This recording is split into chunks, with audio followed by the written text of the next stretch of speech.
Assalamualaikum warahmatullahi wabarakatuh. Saya dari tim Wildan akan menganalisis pasal 51 ayat 1 yang berbunyi, perjanjian kerja terjadi karena adanya perjanjian kerja antara pengusaha dan pekerja atau buruh. Dalam Undang-Undang Nomor 13/2003 tentang Ketenagakerjaan disebutkan bahwa hubungan kerja terjadi karena adanya perjanjian kerja antara pengusaha dan pekerja. Perjanjian kerja adalah perjanjian antara pekerja atau buruh dengan pengusaha atau pemberi kerja yang memuat syarat-syarat kerja dan kewajiban kedua pihak. Secara hukum, perusahaan tidak boleh mempekerjakan karyawan tanpa perjanjian kerja. Karena itu, Anda harus memastikan legalitas hubungan kerja di perusahaan Anda melalui ikatan perjanjian kerja. Ada 4 hal terpenting yang perlu Anda perhatikan dalam membuat perjanjian kerja. 1. Syarat perjanjian.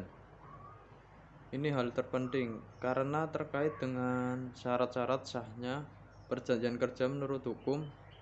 Sesuai pasal 52 UU Ketenagakerjaan, perjanjian kerja harus dibuat atas dasar A. Kesepakatan kedua belah pihak, B. Kemampuan atau kecakapan melakukan perbuatan hukum, C. Adanya pekerjaan dan diperjanjikan, D.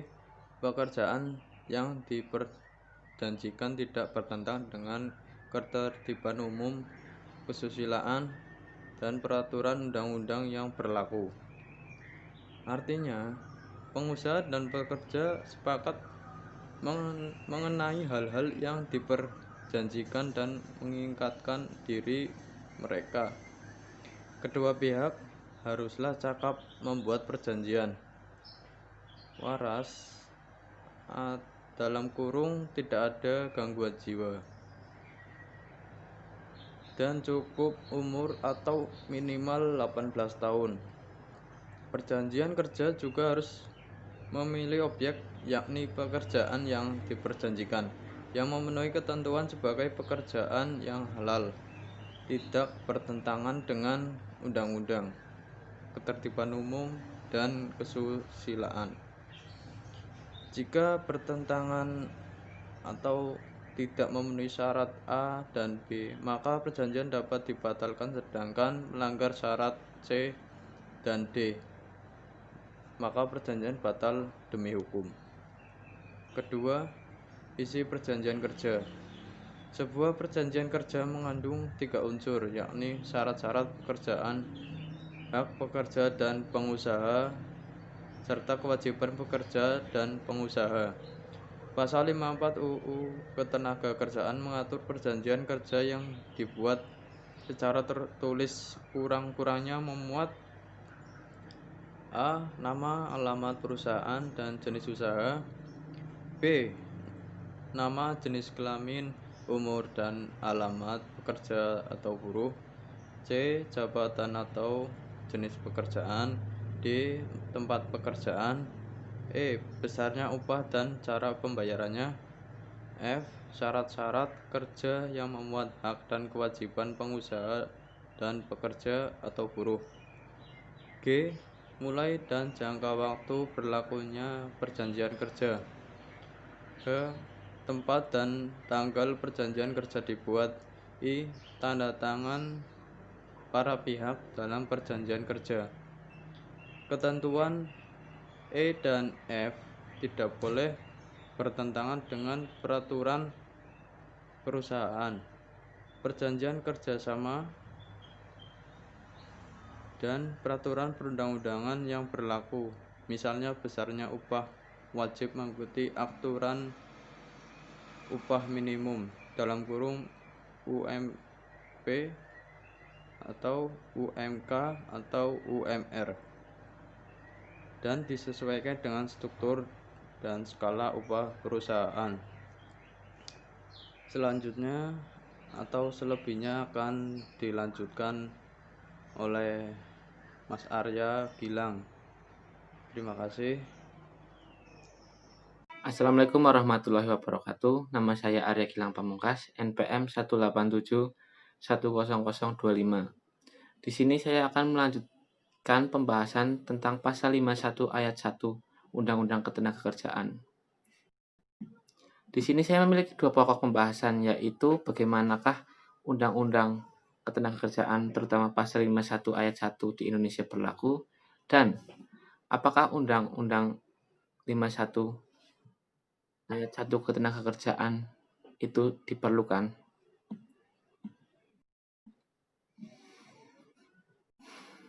Di sini saya akan menjelaskan apa saja hal-hal yang tercantum pada pasal itu. Perjanjian kerja ini dapat dibuat secara tertulis maupun lisan, sesuai dengan pasal 51 ayat 1. Khusus untuk perjanjian kerja, untuk waktu tertentu harus dibuat secara tertulis, sesuai dengan pasal 57 ayat 1 Undang-Undang Ketenagakerjaan. Dalam ketentuan pasal ayat 2 Undang-Undang Ketenagakerjaan yang menegaskan sebagai berikut. Perjanjian kerja untuk waktu tertentu dibuat secara tertulis serta harus menggunakan bahasa Indonesia dan huruf Latin. Perjanjian untuk waktu tertentu yang dibuat tidak tertulis bertentangan dengan ketentuan sebagaimana yang dimaksud dalam ayat 1 dinyatakan sebagai perjanjian kerja waktu tidak tertentu. Lalu, apakah pasal 51 ayat 1 diperlukan? Dari ketentuan di atas sudah dapat disimpulkan, apabila si pekerja karyawan tidak diberikan surat perjanjian kerja oleh pengusaha, secara otomatis si pekerja tersebut statusnya menjadi pekerja waktu tidak tertentu atau bukan pegawai tetap. Hal ini mengingat bahwa pekerja waktu tidak tertentu tidak mensyaratkan adanya perjanjian kerja tertulis.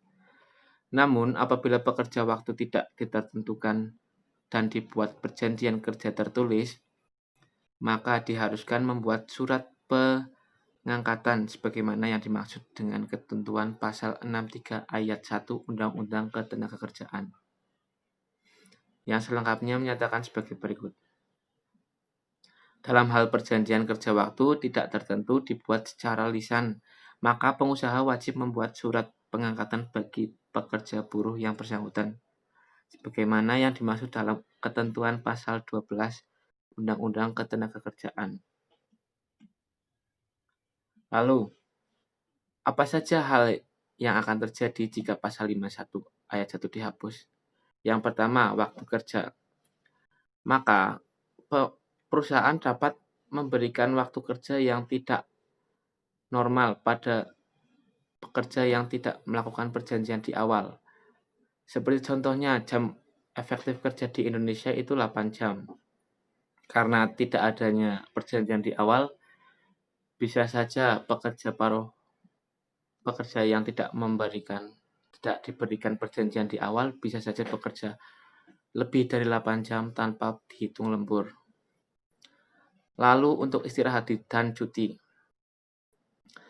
Jika tidak ada perjanjian di awal sesuai dengan pasal 51 ayat 1, istirahat dan cuti akan diberikan sesuai dengan wewenang perusahaan yang mungkin dapat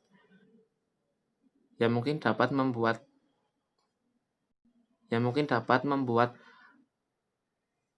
pekerja diberi cuti atau istirahat tidak sesuai dengan apa yang diberikan.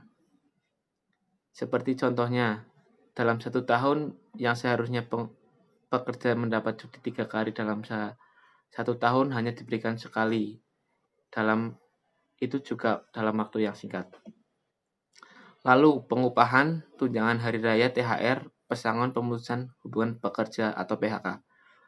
Pengupahan bisa saja diberikan tidak sesuai dengan apa yang dijanjikan di awal, karena tidak ada perjanjian tertulis yang mengikat antara perusahaan dan para pekerja. Jadi kesimpulan analisis yang kami lakukan yaitu berdasarkan permasalahan tersebut, undang-undang ini sangat diperlukan untuk kebaikan buruh dan pekerja. Karena di dalam undang-undang ini menganut tentang kesejahteraan buruh dan pekerja itu sendiri. Selain itu, investor dan perusahaan asing juga mengalami keuntungan dari ini. Semuanya mengalami kebermanfaatan masing-masing dari pihak buruh atau pekerja maupun pengusaha atau investor. Undang-undang ini diperlukan di Indonesia karena menjamin masa depan dan kebaikan berbagai pihak. Demikian pembahasan yang bisa kami sampaikan. Bila ada tutur kata yang salah, mohon dimaafkan. Wabillahi taufiq wal hidayah. Wassalamualaikum warahmatullahi wabarakatuh.